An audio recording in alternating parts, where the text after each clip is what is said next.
আমার কাছে যেহেতু টেবিল চেয়ার পেতে সমুদ্রের পাড়ে বসা এবং মাছ ভাজা, তারপর কাঁকড়ার ঝাল এইসব খাওয়া আমার কাছে একদম নতুন ব্যাপার ছিল। আমি আগে কোনোদিনও এটা এক্সপেরিয়েন্স করিনি।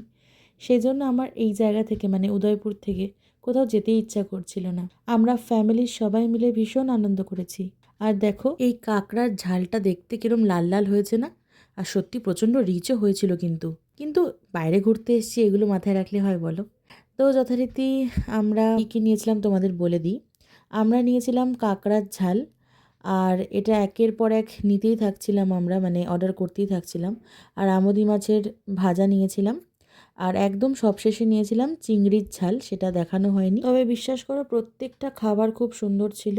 আমি জানি এতটা রিচ খাওয়া উচিত নয়, কিন্তু কি করবো বলো, বাইরে ঘুরতে গেছি, এতটা কি মানা যায়? সবথেকে বেশি ভালো লেগেছিল কাঁকড়ার ঝালটা। তো চলো নেক্সট ভিডিওতে আবার আসছি।